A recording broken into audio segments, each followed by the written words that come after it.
Namaste, everybody, and welcome to today's Facebook Live, where you can ask me anything about Ayurvedic education.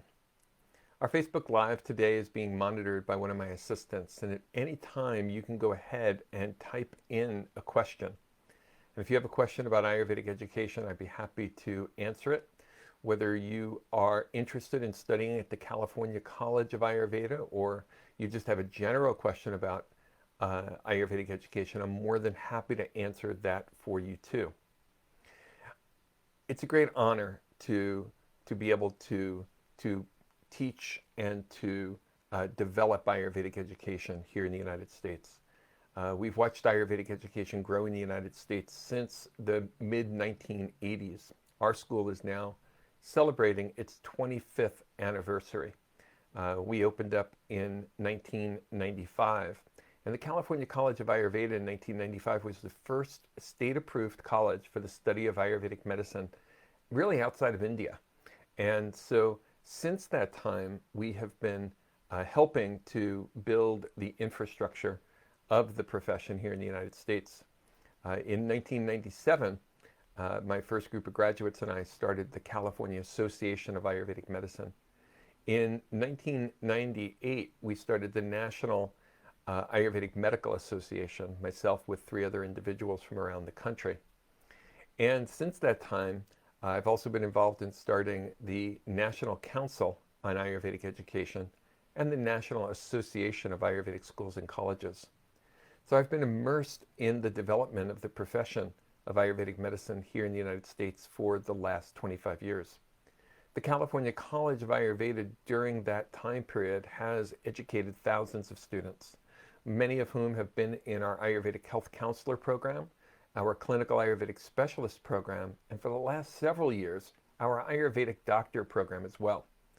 We're very proud of the fact that we offered the first Ayurvedic Doctor program that again was state recognized in the United States. The California College of Ayurveda is in Nevada City, California. Nevada City is in the foothills of the Sierras. It's a very, very beautiful area to live, to study, to learn. It's a very spacious area being here in the mountains. And Nevada City is a small town, a town of about 2,500 to 3,000 people, surrounded by another town, Grass Valley, that has about 15,000 people. And our entire county has about 100,000 people, which is Nevada County. Places like Tahoe and ski country and Truckee are all nearby. And that tells you just a little bit about our community. It's an artistic community, it's a healing community, and it's a spiritual community. It really is a gemstone of the Sierra Mountains, and it's so beautiful to live in this area. Now, the programs that we offer here at the California College of Ayurveda can lead you, as I mentioned, to one of 3 main certifications. You can become certified as an Ayurvedic health counselor, a clinical Ayurvedic specialist, or as an Ayurvedic doctor. Let me just take a moment to explain the differences between them. And again, at any time, I want you to know that you can type in questions about education, and I'll be happy to answer them, including the questions that are relevant to our present day, such as how are we doing this in the era of COVID-19. And I'll be happy to address that as well. You really can ask me anything, and I will give you my best answer to your questions. So let me begin with what an Ayurvedic Health Counselor program is. An Ayurvedic Health Counselor is a practitioner who works in preventative medicine. This is the primary focus, and by working in preventative medicine, an Ayurvedic Health Counselor is working with individuals to optimize their lifestyle and their diet. And when we live a harmonious life, when we live properly through diet and lifestyle, then Ayurveda teaches that we will then naturally live the full potential of our lifespan. And that's the goal of Ayurveda, is to allow us to live that full potential so that we are able to fulfill our dharma in this world and do the work that we are here to do on a physical, emotional, and spiritual level. So the Ayurvedic Health Counselor is a preventative medicine specialist, and to become an Ayurvedic Health Counselor, Depending upon the program you're in here at the California College of Ayurveda, can take anywhere from a year and a half to 2 years. To become an Ayurvedic practitioner or a clinical Ayurvedic specialist, the clinical Ayurvedic specialist is the specific term. The general term is an Ayurvedic practitioner. To be a clinical Ayurvedic specialist, you're going to study a lot longer. You're doing more clinical work. You're studying diseases, diseases of all the systems of the body. You're studying them from an Ayurvedic perspective as well as a Western perspective, how to develop treatment plans, how to monitor care, and how to take care of people, whether they are post cardiac patients from a heart attack, whether they're cancer patients, ulcerative colitis patients, autoimmune patients, thyroid patients, and so forth. That's what you study as a clinical Ayurvedic specialist. And to become a clinical Ayurvedic specialist, again, depends upon which program you're in, could take anywhere from 3 to 4 years. And then to become an Ayurvedic doctor, an Ayurvedic doctor has the highest level of training of any of the practitioners that we train here at the California College of Ayurveda. An Ayurvedic doctor, again, depending upon the program that you're in, goes to school for anywhere from 4 to 5 years. And that program leads to not only the clinical training, but the deeper training that's necessary to bridge the gap between Western medicine and Ayurvedic medicine. So our Ayurvedic doctors have a deeper understanding of clinical laboratory diagnosis and the medical tests that are commonly run on patients, such as CAT scans and MRIs and ultrasounds, so that they understand the language and they can read the reports and they're able to converse with their medical colleagues and work toward the best interest of the patient. So they have all the Ayurvedic training. They have a little more Western medicine training, being able to bridge that gap. They're not Western medical doctors. We don't train Western medical doctors. The scope of practice and the work that they do is entirely Ayurvedic. And so those are the programs that we offer. Now, in addition to that, we have specialty programs, and these are workshops and seminars on Ayurvedic massage and body therapies and on Panchakarma. And we offer those as well. And so that includes training programs in Marma Chikitsa or Marma therapy, Dobastis, the administration of enemas, Anyavasana and Niruha Bastis, the administration of nasha or nasal medicines. These are all different workshops that our students can take. We even have an herbal apprenticeship program, which is really the finest, I believe, in the country, where you can actually work in the gardens and grow the herbs and take them all the way from seed all the way through to medicine. And that's a wonderful, wonderful program. It's a seasonal program, and our students can participate in that as well as an elective if you're here on campus. Our programs are both online through distance learning and also here on campus, so we offer both of those kinds of trainings. And so that is a opportunity as well. And with our distance learning programs, we have 2 different ways you can study without actually coming to the California College of Ayurveda, except for specialty intensives. And so one way is that our live classes are broadcast over the internet live, and you are a participant even more than you are right now on Facebook Live. So it's completely interactive technology that we use. We like to call it VedaWeb. We've been using this technology for nearly 10 years, maybe actually closer now to about 13 years. And we broadcast our classroom right into your living room, and you're interactive with the teacher, seeing the teacher's slide presentations, seeing the teacher speak, and being able to ask questions like any other student in the class at any time. Both of those classes go on at the same time. In other words, there are students in the classroom and there are students at home. In fact, you're broadcast on a screen in the classroom for the students in the classroom to see you. And we turn the camera from time to time on the students in the classroom, so you're able to see them as well. So it's just like being in the classroom. Of course, there are some things you can only learn through hands-on training, and you do come to the college for brief intensives in order to receive that training. And then in addition, we have another program that is a distance learning training program where you're working with a mentor, which we call a master teacher, who guides your education, and you meet with that teacher weekly. And it's a one-to-one relationship with your teacher who's going to guide you through the curriculum, guide you through the homework. It's the same testing, it's the same certification, it's the same standards of education that you will be learning in that format.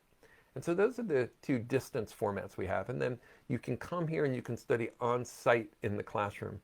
And you might be wondering, how do we study on site now in the COVID-19 era? Well, we actually are open and have our students coming to class right now. But what's interesting is we offer both. So we have students at home and we have students in the classroom. So we have fewer students in the classroom today and more students at home today. And the students in the classroom all are required to follow guidelines for safety. So for instance, we do seat everybody 6 feet apart. When you are in your chair, you don't have to wear a mask. But when you're moving about the campus and you're moving about common spaces, you do have to wear a mask. There's hand sanitizer everywhere. Our staff are sanitizing commonly touched areas several times per day. And we take every precaution that can be taken. And we're very grateful, and maybe it is graceful too, that we have had no episodes of COVID-19 among any of our staff or any of our students on site. And we feel very, very proud of that because we do take the extra steps that are necessary in order to stay well. Here in Nevada County, where our school is, we also have a lower than maybe usual number of cases for most parts of California and most parts of the country. Our county being more rural, people have more space. And so they are able to move about and get outside and move around without even interacting with people. Oftentimes you can go for a walk and not see anybody for a couple of hours. So you have that option as well living here. So many people do like to move to Nevada City, to Nevada County in order to come to our school. We have students from all over the world that do that. And we have our classes coming up this fall. Our fall class begins, I have the start date right here. Our fall class begins October 13th, and that'll be the fall start date for our full-time class. Our full-time class is a 9-hour per week class on Tuesdays, Wednesdays, and Thursdays with a 3-hour class per week. Of course, there are additional electives that students can participate in as well, but that's the core curriculum, the 9 hours per week. Now, that starts October 13th, and that can be done either from your home, from your living room, or you can move here in order to go to school. Now, the main purpose for me talking with you today is to answer your questions about Ayurvedic education. And some of you have already been typing them in, and my assistant has been carrying your questions to me. Some of you had typed them in a little earlier too. So I have several questions that I will now address for you. So the first question is, do you have any postgraduate programs at your university? This is a question that's often asked by Ayurvedic doctors who have studied in India, oftentimes are in India, and receive their BAMS, their Bachelors of Ayurvedic Medicine and Surgery, and are interested in postgraduate study here at the California College of Ayurveda, whether that postgraduate study would lead to an MD in Ayurveda, like those programs that are offered in India, or other postgraduate programs. The answer to your question is we have short courses, seminars, and electives that are open to everyone from India and from the United States. Whether you're a student at the California College of Ayurveda or you choose another school, you can always attend our elective classes. We do not have the same type of postgraduate training program that you would find in India in terms of that structure of program. So for most of the Indian doctors who ask that question, the answer is no, not what I believe that you are looking for. Now, we do have many students from India who come to college at the California College of Ayurveda, those students who are doing it for their primary Ayurvedic education, as well as students who have already completed their BAMS training and still want to receive their training in the United States and see how we approach Ayurvedic medicine in the United States. It is a little bit different than in India. We have a stronger psychospiritual component to the training and also to the healthcare paradigm. And so there is a little difference. And when our Indian doctors study here, they're really not just learning Ayurveda, they're learning how to practice Ayurvedic medicine in the United States and how to meet the needs of many Americans, which is a little different culture than it would be meeting the needs of Indian doctors. So that is offered here at the California College of Ayurveda, and I hope that answers your question. Another question that just came in is, what background education do you need to have to begin any of these programs? Your training here at the California College of Ayurveda is virtually complete. We do require that you have college-level anatomy and physiology, and we can connect you with online courses that are acceptable to our school if you have not already taken college-level anatomy and physiology. So in other words, you have to have a high school diploma and then college-level anatomy and physiology in order to enter into our clinical programs. I should be really clear about that. It's for our clinical programs. Our preventative medicine programs, that's a little bit more flexible. So if you haven't had anatomy and physiology, what we do require is a basic education in a lower level of education, I guess you could say, in anatomy and physiology as a part of your Ayurvedic health counselor program. And the clinical training programs requires more hours of anatomy and physiology. For exact details of which courses are acceptable, how many hours are needed, what I would do is encourage you to contact one of our admissions counselors, and they will be happy to sit down with you and talk to you about your situation and what courses you might want to take before you come to school, which courses you could take while you're in school, because you can take those anatomy and physiology courses concomitantly at the same time as you're taking the Ayurvedic Health Counselor program. And this way you're getting ready for your deeper study as a clinical Ayurvedic specialist and eventually as an Ayurvedic doctor. We have many more questions that are starting to come in that are going to keep me busy here, I think, for a while. Can you say more about the brief in-person intensives? How many are there? How long are they? Is there accommodations included? All great questions. So the brief in-person intensives happen at the start of internships. So at the start of internships, you come on campus, particularly the clinical internships. It's a little more developed there, and the doctor internships. But it's during these on-site programs that you're going to learn to do pulse diagnosis, as an example. I mean, we could tell you all about pulse diagnosis online. We could even give you some instruction on how to feel your own pulse online. And you can get practice. So, I mean, you could do some pulse diagnosis training online. But when you're working in the intensives, you're working in small groups, you're taking everybody's pulse, you're comparing your findings, you're writing them down, you have a teacher walking around, feeling the pulses with you. It's a very deep and extensive training that you're getting. There's different levels of pulse diagnosis training in each course. You have the basic level in the counselor course. You develop it further in the clinical course and even more in the doctor course.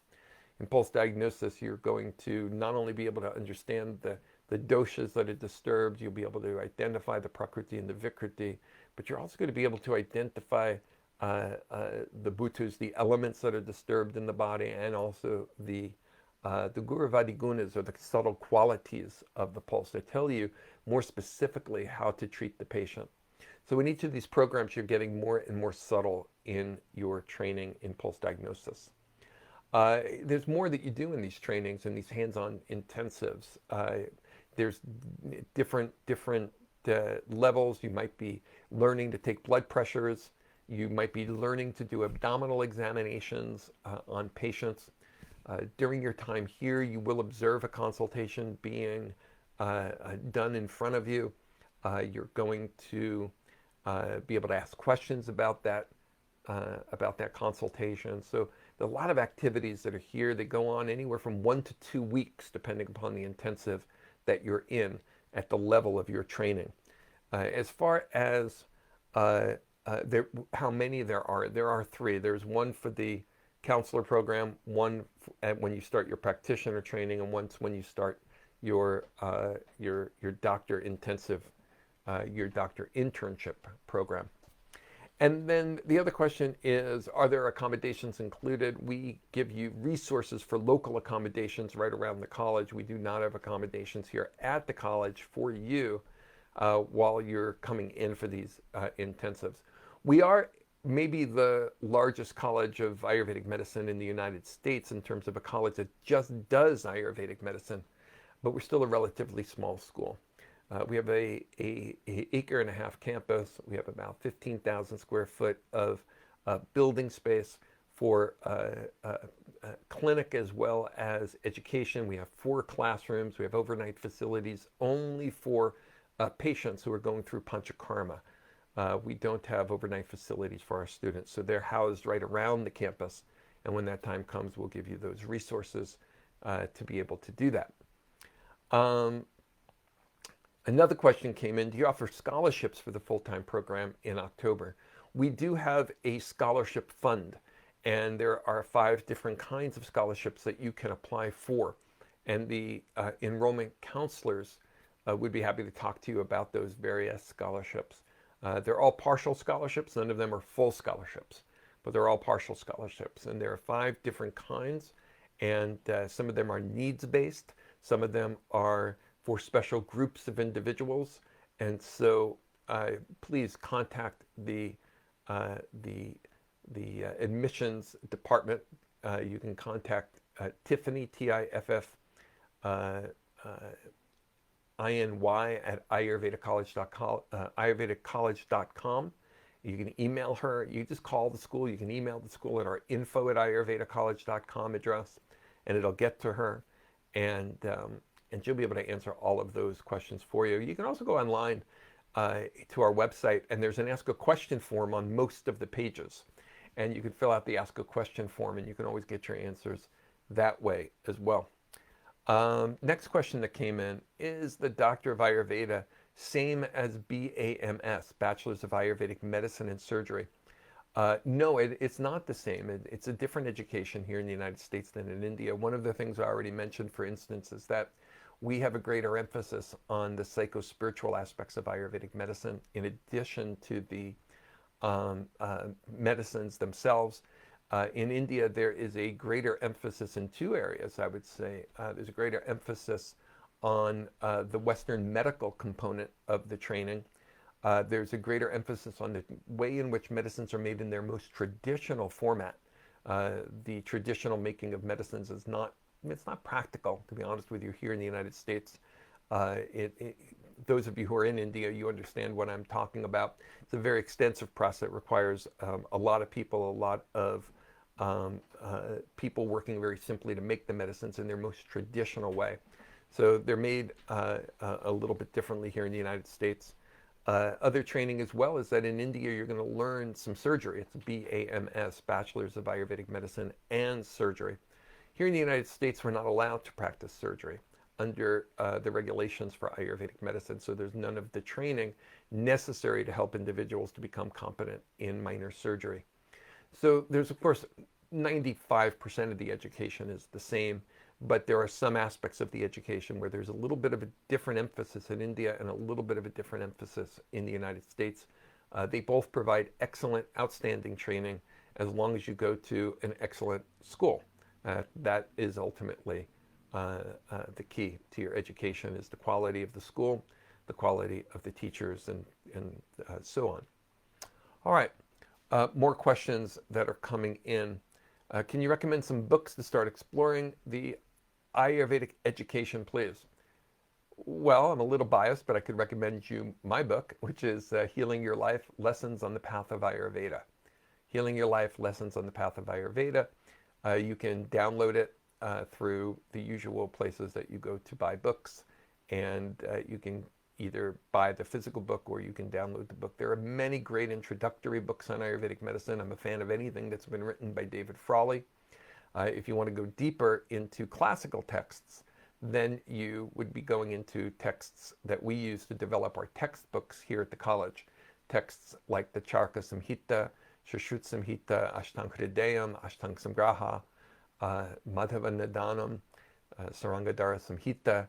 These are the classical texts that Ayurvedic medicine has its roots deep within, and those are the texts that are used for developing our textbooks, and your education here in Ayurvedic medicine is certainly classically based.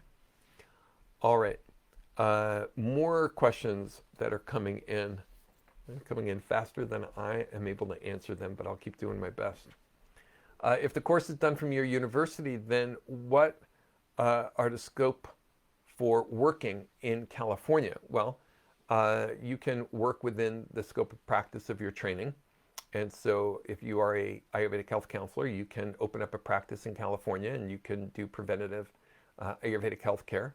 If you are a clinical Ayurvedic medicine specialist or an Ayurvedic doctor, graduate here at the California College of Ayurveda, then you can practice as an Ayurvedic doctor or as a clinical Ayurvedic specialist in your own practice here in the state of California. Our graduates are practicing all over the United States and all over the world. So you're not just limited to practicing in California. The scope of training and practice that you can do will depend upon the laws and regulations in your country. And even to some degree, the laws and regulations state to state in the United States can vary. Here in the United States, our graduates have had no problems with practicing anywhere in the United States over the last 25 years. All right. In the USA, is there availability of Ayurvedic medicines in capsules or tablet format? Both are available. It depends upon the company that you're working with. We also have our own pharmacy here at the California College of Ayurveda, so we make our own medicines. And what's really unique is that our students are taught how to formulate their medicines for their patients. So we actually make medicines individually for each patient at our clinic. So when you're going through your internship, you will design your own formulations and they will be made at the pharmacy and shipped to your patients. And so you'll have the depth of training, not only to understand the herbs, but to understand how they're formulated, how they're prepared. And you'll be able to make anything from, order them in any format to be made. And you'll learn to make them too, in any format, from medicated ghee to nausea medicines to pill or capsule format. Okay? All right. Do I have absolutely to go in-house for health practitioner?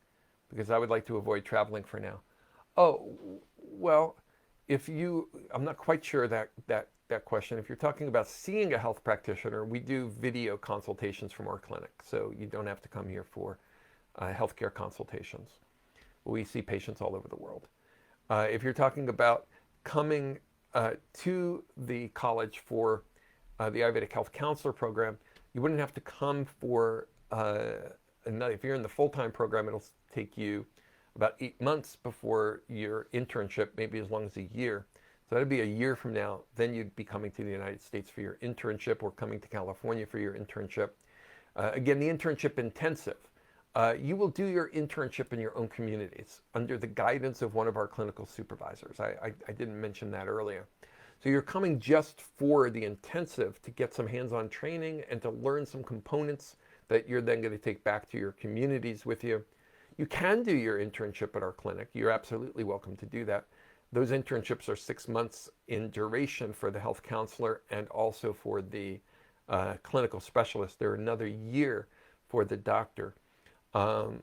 So you can do that all here, but you can also do that in your own communities. And we assign you a clinical supervisor that is going to be in constant touch with you about every case that you're working on and is going to be monitoring that case and approves of every treatment that you're going to be providing, has to review that with you. So it's very close supervision. But you do have to come here for those intensive. They're short intensives for 1 to 2 weeks, but you will have to come here for that if you want to get the full certification. All right, another question is, how many Ayurvedic hospitals are there in the USA? Well, the definition of a hospital here in the United States is going to be a large facility. When we think of hospitals, we don't have those kinds of facilities here in the United States. We have many, many, many clinics here in the United States. Some that have some overnight facilities for Panchakarma patients. So it's hard to count. Depends upon how you define a hospital in your country or your community. Our large hospitals, like our Western medical hospitals that are here, we don't have any of those as far as Ayurvedic hospitals go. But as far as clinics go, we have many of them. I mean, hundreds of them around the United States. Many of our graduates have opened up their own clinics in their own communities. Okay, in fact, most of them have clinics in their communities. All right. Do you need to first do the counselor program before the practitioner, or is there an accelerated practitioner program? No, it's a progressive training. So being a progressive training, your foundational training is as a counselor, everybody is going to learn the preventative medicine side of Ayurvedic medicine. There is a different track, though, that we put you on if you want to be a clinical practitioner or a doctor. And so what happens is you do all your academic training first. So you go through about, let's say you want to be an Ayurvedic doctor, you're going to go through about 3 years of academic training first, and then you're going to go through, I guess that's actually more about 2.5 years, and then you go through 1.5 years of internship. And so you would segment your academic studies to begin with, and then all of your internship studies follow that. So in total, it actually comes out to about 2 years of internship training. Some of that overlaps your academic education. Okay, so you'll be having quite an extensive education to become an Ayurvedic doctor or a clinical practitioner. All right, let's see more questions that are coming in. I think I've answered all of these so far. After completion of a BAMS in India, is it important to do a course from your university for working in California? No, you don't have to do that. California law will allow you, if you are a legal resident of the United States, to work in California seeing patients. However, there are laws that govern how you can see those patients, what you can do with those patients, what you can't do with those patients. And that's what you wind up studying when you do your internships at the California College of Ayurveda. So for instance, what we often recommend to our students is go ahead and take our exams and test out of the academic components of it and just do the internship if you're coming here from India. Then you can go right into internship as long as you pass all your exams. And in internship, you'll learn how to practice in the United States in a safe way that will keep you out of legal trouble, because there are things you can do. If you practiced Ayurveda the same way you practice in India, you would wind up in legal trouble. So you can't do that. Okay? There are ways to practice Ayurveda safely and appropriately in the United States within U.S. law, within California law. So you'll learn that in your internship. Do you only teach about Ayurvedic herbs? I'm interested in using Western herbs whenever possible. That's a great question. So I'm going to say something now that might be a little controversial to some of you that are listening. And I've written extensively about this. So it's not something new that I'm just putting out there for the first time. But it's an important concept that I think it's necessary for you to learn. And that is that there is no such thing as an Ayurvedic herb. There's no such thing as an Ayurvedic herb, because all there are herbs. There are Indian herbs. There are American herbs. There are herbs from Spain, herbs from Ecuador, herbs from Ghana, herbs from Australia. All there are herbs. Now, what makes something Ayurvedic is when it's used in accordance with the Ayurvedic principles and paradigm. And in the classical text, it says there are 3 things that must be known for something to become Ayurvedic. And that's the nature of the patient. That's their prakriti. The nature of the disease or imbalance. And then there is the nature of the medicine, called the dravya guna of that medicine. So the knowledge of that dravya guna vijnana, the knowledge of the qualities of the medicine from an Ayurvedic perspective. So when all of that is applied, it is applied to herbs from anywhere in the world. So for instance, in our pharmacy, about 50% of the herbs that are in there come from India. Herbs like ashwagandha, traditional formulations like Saraswati Churna and Sitapaladi Churna. But at the same time, there are herbs from the West, echinacea and golden seal. There are herbs from all over the world. And so you will be studying the principles of applying those herbs to your patients. And that's relevant no matter where you live in the world. And then the use of those herbs becomes Ayurvedic. Another question that came in. Do you need to first do the count? Oh, we answered that one before doing the accelerated program. All right. If your course, that's a repeat. is it better, the online distance classes or the one-on-one? What's the difference, please? Oh, I don't like to think in terms of better or worse. I think like like the diet, it has to match the individual.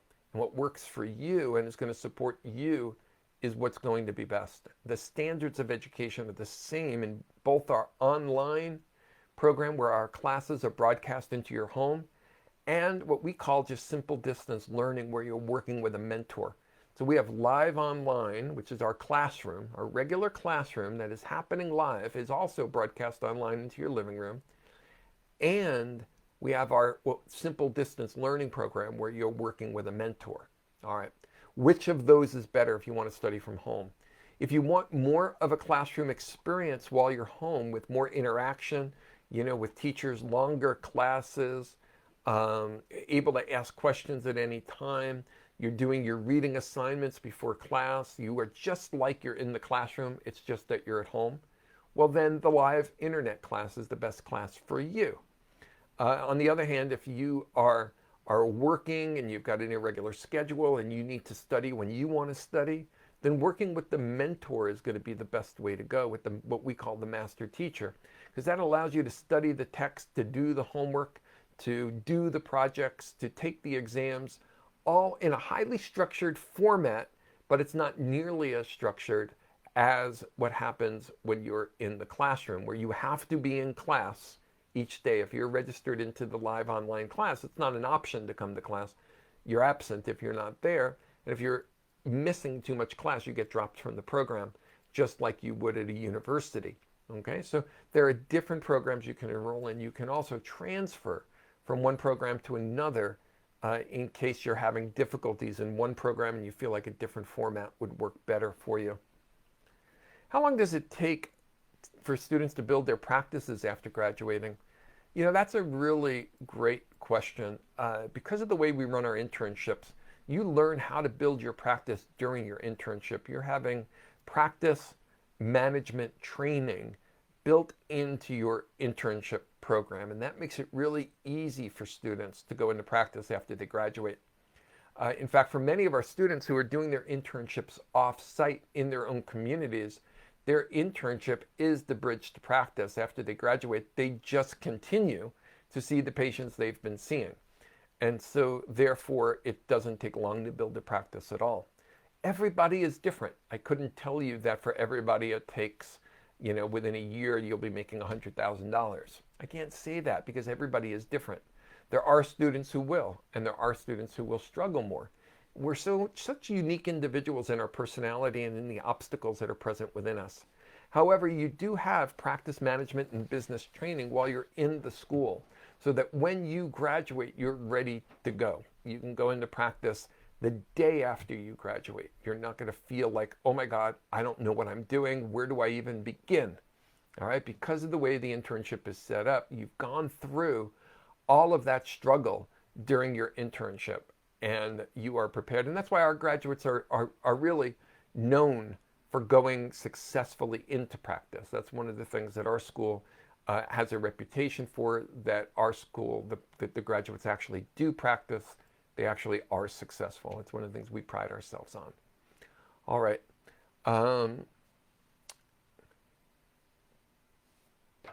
So many questions. How much do Ayurvedic counselors, practitioners, and doctors earn?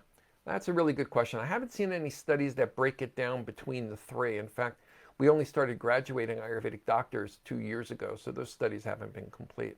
But earlier studies that were done on the Ayurvedic profession here in the United States that were published, I think, by the Employment Development Department. So they're not in-house studies. They're not my opinion. They're not, our profession examining itself. This was done by the government, and the median income was $75,000. Okay, and that was for all Ayurvedic practitioners combined. So you can imagine that if you're an Ayurvedic doctor and you become successful, you'll probably make more than that.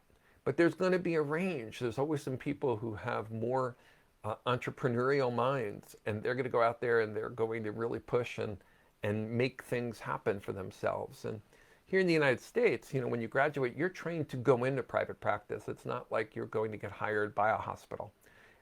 You will go into private practice, which means you have to learn how to engage your community, and you do that during your internship. You're going to learn how to conduct classes for your community. You're going to learn how to give public talks in your community. All of that will be part of your education, part of your training. All right.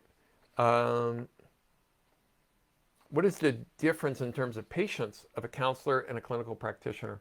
Well, when you're a counselor, your patients are human beings who want to achieve a healthier lifestyle. They want to prevent heart disease. They want to prevent cancer.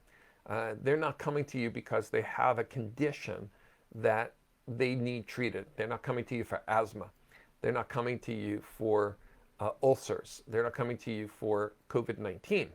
All right, they're coming to you because they just want to be healthier. They want to live a full life. They may want to lose weight. That a lot of people who are unhealthy may want that. You certainly will work with them on that, but you're going to be working with them on optimizing their diet, optimizing their lifestyle.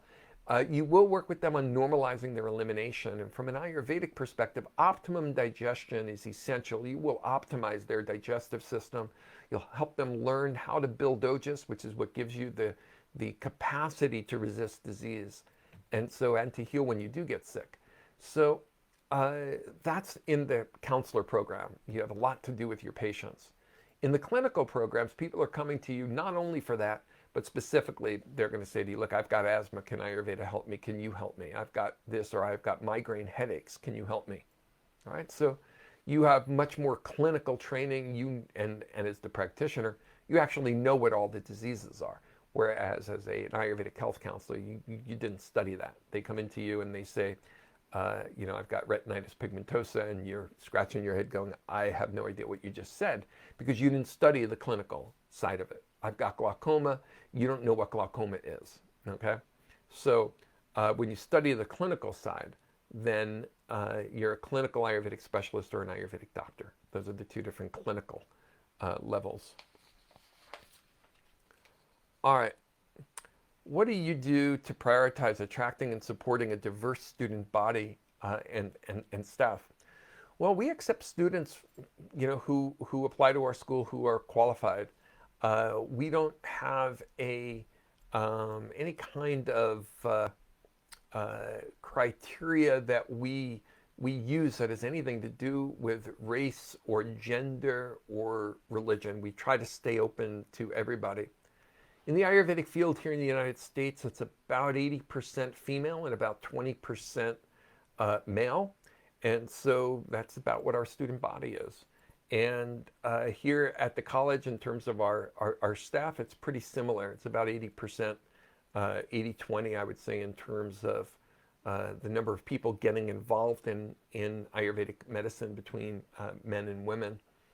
In terms of our faculty, we have some that come from Hispanic backgrounds. We have some that come from more Anglo-European backgrounds. We have, all we look for is qualified individuals who want to and can be good teachers and are able to go through the teacher training. Our teachers go through not only their academic training here at the school, but they then have to go through teacher training. If they're going to teach in a classroom, we have to make sure that they're good communicators. So I hope that answers your question. Nevada County itself is not an extremely diverse community, and it's a more white community with a growing influence from other cultures, but it is more of a white community. So more of our staff are white than they are Hispanic or African American. Frankly, I would love to see more diversity in our entire county and therefore in our campus as well. Now, as far as our student body is concerned, we do have African American students, we do have Asian students, we do have students from cultures all over the world. I haven't done any studies to look at what their percentages are, but they're certainly in the minority, but they are present. Now, we also have a affiliate school in Latin America, and of course, their student body is 95% Latin. They're based out of Colombia, okay? And so for those who are are entirely Spanish speaking, they can study at that school. Okay? I hope that answers that question. All right, let's see what we have here.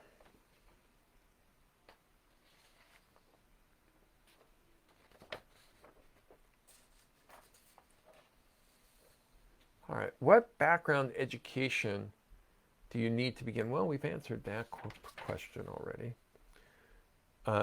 Postgraduate programs, we've answered that question already. There's a question here about the psychospiritual aspects of Ayurveda and its relationship to the classical texts. So the psychospiritual aspect of Ayurveda is described in the classical texts. The psychospiritual aspect, particularly in terms of the gunas, which are the fundamental qualities of the mind and the importance of cultivating sattva. So for instance, in Caraka Samhita, it says that disease is caused by vata, pitta, kapha, rajas, and tamas. So rajas and tamas must also be addressed in order to prevent disease and in order to treat an individual, not just vata, pitta, kapha, but also rajas and tamas, which are we could think of those as doshas of the mind, but they're more complex than that. It is a more complex subject than that. Then going even further into the psychospiritual aspects, there are chapters in the classical texts on psychology as well, on the mind, the importance of the mind. Of course, Ayurveda comes from Samkhya philosophy, and so our students will study Samkhya philosophy, which addresses the aspects of the human being on the psychospiritual level. Ayurveda also has a close relationship to yoga, and so some of the yoga knowledge, Samkhya yoga, are very closely tied together. We look at Ayurveda as the healing side of yoga, and we look at yoga as the deeper spiritual side of Ayurveda. And so our students who are here at the school on the psychospiritual level have an understanding of the Shaddarshana, which are the philosophical systems of India, which include Vedanta, yoga, Nyaya, Vaisheshika, etc. And that's the basis for the psychospiritual model that the students are taught. So it all comes from the classical texts, and the students are studying that. But there may be different opinions about that from different teachers about which texts are truly Ayurvedic, which ones are really yoga. Does Samkhya count? Does Vedanta count? You'll study all of that here at the school, and you can make up your own mind. All right. Let's see, more questions that are coming in. How do I do my internship when I'm far away from campus? Well, I've talked about that a little bit. You'll do your internship in your own communities, but you will have to come to the college in order to do the intensives to get you ready for your internship. And then you're assigned an intern supervisor that will oversee your education. Do I need to send my college transcript or license to verify when you apply? Yes, we certainly want to see your college transcript and your license, and our admission counselors can assist you with that if you have any difficulty with that, getting a copy of that. So if you have a license, you may be exempt from certain classes as well. I have another question. Is your certification recognized in the EU and Portugal? Every country is different in terms of how they're regulating Ayurvedic medicine. And so the best thing to do is to see whether or not there are regulations already in place in your country. In most parts of the world, the answer to that question is no, there are no clear regulations. However, while there's no clear regulations, there may be regulations that limit the practice. This is why, for instance, in the United States, we don't do surgery, is because there are regulations that limit the practice of Ayurvedic medicine here in the United States. So I can't answer that question specifically for each country. In fact, in some parts of the EU, it might even be different. The EU is not one nation, as you know. Each country within the EU will also have its own nuances and its own regulations. So you have to look into that. However, we do have graduates practicing in the EU that have told us that they're not having any difficulty. Just yesterday, I was in touch with a student from Germany who was practicing and doing well in Germany, who graduated 12 years ago. Okay, so I would look into it and see what you can find out. Well, I think that pretty much covers the questions that we've received. There were a torrent of questions coming in. If I didn't make it through all the questions, if for some reason I skipped over your question, I apologize. Just because they're all in a stack, I may have missed some. So if you have any questions, I want to encourage you to contact our admissions colleagues, our admissions counselors. They will be able to assist you with all of your questions about applying for the school. You can apply online. They can assist you with your questions about scholarships, and you can also use the Ask a Question form online, all right, which is on our website, and then we will get back to you. So those are the different ways that you can stay into contact with me. I want to thank you so very much for taking the time to consider Ayurvedic education. I think it's more important today than it's ever been. We understand in Ayurveda that where there is harmony, there's health, and where there's disharmony, there's disease.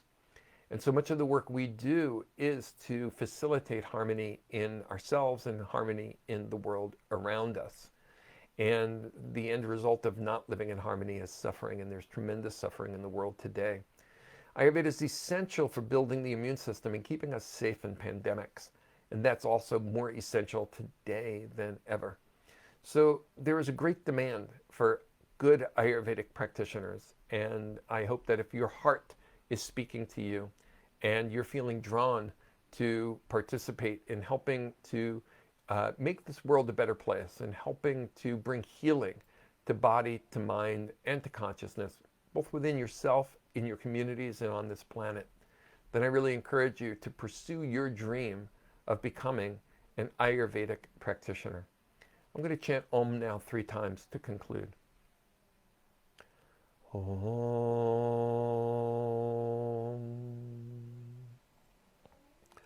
Om.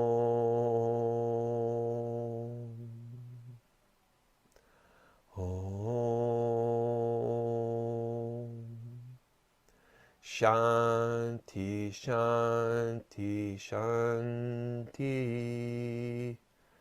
Om. Peace, peace, peace.